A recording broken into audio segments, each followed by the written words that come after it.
Yan mga kaibigan, so nandito tayo. Ulitin ko lang ulit yung recording ko kasi hindi pala na-record. So ngayon may backup na ako. Nag-record na rin pa sa DJM. So yun mga kaibigan, no? Ayan, i-unbox natin dito yung Garrett Popcorn na pinabili namin. So, una namin na-try yung Garrett Popcorn nung nag-vacation kami sa Singapore last August. So, konti lang yung binili namin kasi nga medyo may kamahalan siya. Pero din ngayon, nakakamiss talaga yung lasa ng Garrett Popcorn mga kaibigan. So naisip ko, sakto duman si Papo dun sa Singapore, nagpabili na kami ng medyo madami na tingin ko good for ilang buwan, 2 buwan. Total of 6 na malalaki na, 4 na jumbo, din 2 pan talaga na malaki. So yan, meron tayong in-order na 2 caramel, 2 Chicago mix, and 2 macadamia nut. So yung macadamia talaga mga kaibigan, medyo may kamahalan. Di ko alam kung tama ito kasi $69 ata siya or 49 SGD. So times 40 mo na lang yun. Yun ang isang the jumbo yan. So mga kaibigan, nandito tayo. Yan, box natin yun. Yung ating, yan yung ating Chicago Mix. So yung Chicago Mix para sa akin yung number 1 na flavor nila. So ayusin lang natin yung monitor. Then yun yung mga kaibigan. So yung masarap talaga dyan is yung, tawag ito? Yan yung Chicago Mix. So makikita natin na bubuksin ko lang. Yan.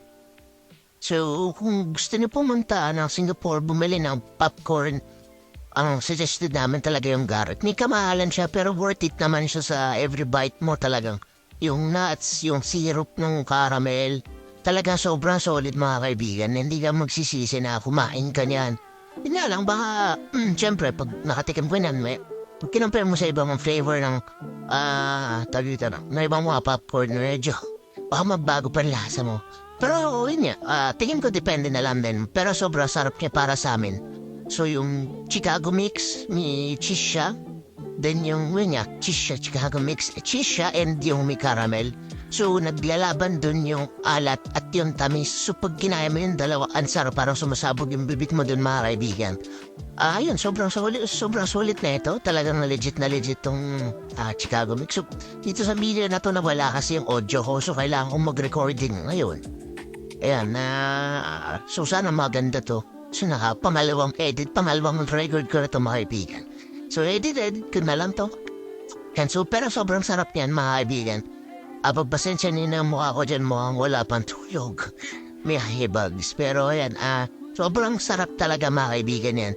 Makikita na talaga yung syrup nung caramel. Talagang every bite counts. Tapos yung yung caramel mo talaga mga kaibigan, sobrang sulit, napakasarap talaga.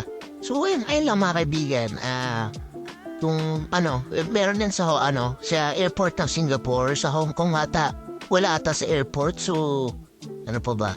Yun lang ata, pero ayun lang mga kaibigan, maraming salamat, enjoy the show.